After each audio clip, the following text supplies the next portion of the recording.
وہ ایک گناہگار بنی اسرائیل کی اس کی کہانی موجود ہے کہ وہ آیا اور نیکوکار سے اس نے کوئی بات کی تو اس نے اس کو جھٹک دیا، اور وہ اتنا نیکوکار تھا جب وہ چلتا تھا تو بادل اس کے اوپر سایہ کرتا تھا، اللہ نے اس کو اتنا نوازا ہوا تھا، لیکن گناہگار کو دیکھ کر کے اس کے اندر نفرت کے جذبات پیدا ہوئے، اس نے کہا میرے سے بات نہ کر، پیچھے ہٹ جا، اللہ اکبر۔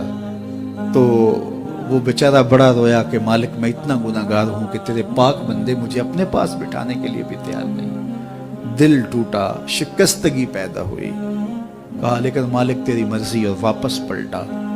لیکن جب واپس پلٹا تو وہ بادل کا سایہ جو اس نیکوکار پہ تھا وہ سایہ اس گناہگار کے سر پہ آ گیا۔ تو وہ کرم نوازی جس پہ فرما دے، اس کے سارے بندے ہیں، تو اللہ کو جو ہے وہ تکبر کی نیکی نہیں، وہ گناہ جس کے بعد عجز پیدا ہو اللہ کو وہ پسند ہے، وہ گناہ جس کے بعد توبہ کے جذبات ابھرے، بندے کو شرمندگی کا احساس ہو۔ تو مت ایسے بنے کہ 4 نمازیں پڑھ لیں تو سب بے نمازیوں کو حقیر جاننے لگ جائیں، تھوڑا سا کام کر لیں، صدقہ و خیرات کر لیں تو باقی مالداروں کو حقیر جانے لگے۔ آپ کو دین کے کام کی توفیق مل گئی ہے تو آپ دین کے ٹھیکیدار بن کے بیٹھ جائیں کہ میں اتنا بڑا جلسہ کروایا، اب میرے علاوہ تو کوئی یہاں مسلمان نہیں رہتا، میں ہی سب سے بڑا عاشق رسول ہوں اور میں ہی سب سے بڑا مسلمان ہوں۔ نہ، ایسا نہ کیجئے، اللہ نے آپ کو توفیق دی، آپ نے لوگوں کو دعوت دی، پتہ نہیں کس آنے والے پہ کتنا کرم ہوا ہے، یہ تو ان کی رحمتیں ہیں، وہ جس پہ چاہے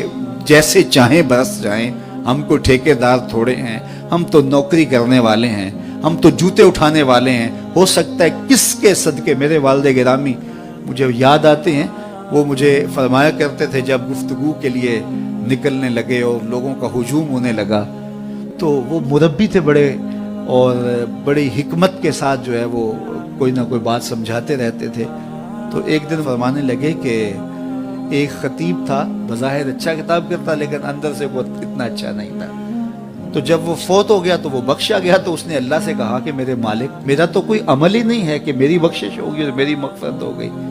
تو فرمایا کہ ہاں ہم تجھے جانتے ہیں، لیکن ایک دن تو کہیں واز کر رہا تھا، میرا ایک بندہ بیٹھا تھا، اس کو پسند آ گیا، میں نے اس کے صدقے تیری مغفرت فرمائی۔ اٹھ فریدا ستیا تے میلا ویکھن جا، اٹھ فریدا ستیا تے میلا ویکھن جا، وت کوئی بخشیا مل جاوے تے تو ہی بخشیا جا۔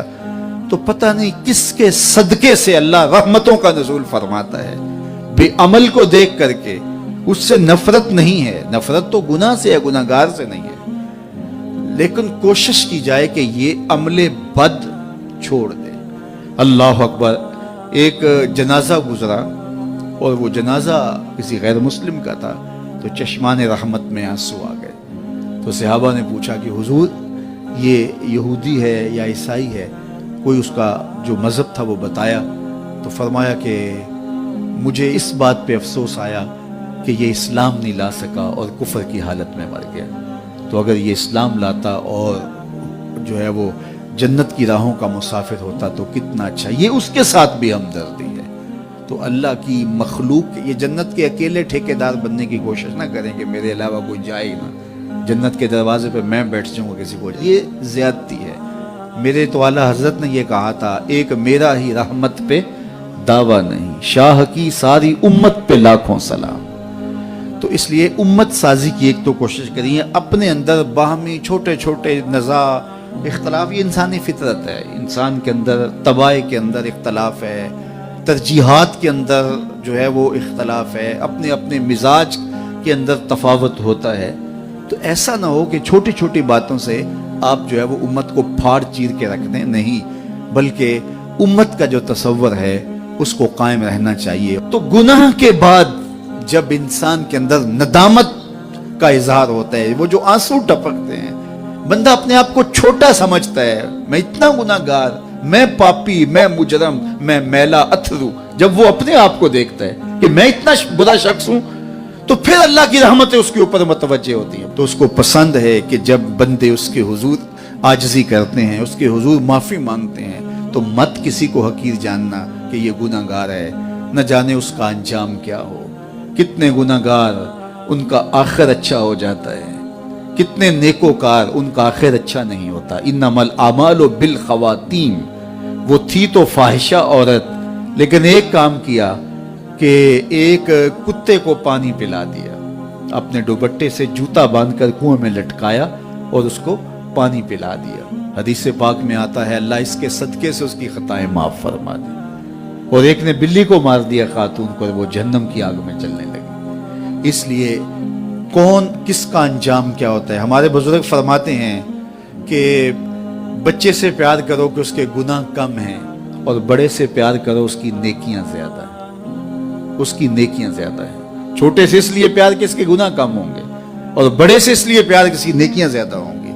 اور اسی طرح جو ہے وہ خیال کرو کہ ہو سکتا ہے اس کا انجام بخیر ہو جائے اور اس کا آخر کتنا خوبصورت ہو۔ تو مت کسی کو حقیر جانیے گا، ایک میرا ہی رحمت پہ دعویٰ نہیں، شاہ کی ساری امت پہ لاکھوں سلام۔ تو حضور کی امت سے پیار کرو، مخلوق خدا کو جوڑنے کی کوشش کرو۔ اور آقا کریم علیہ السلام نے یہ جو امت کا تصور دیا اور کہاں کہاں سے لا کے کہاں کہاں کے افراد کو ایک گروہ میں، ایک جماعت میں اور ایک امت کے اندر پرویا، ایک لڑی کے اندر پرویا، اس امت کو امت ہی رہنے دیا جائے۔ اللہ مجھے آپ کو اپنی پناہوں کا حصار عطا کرے۔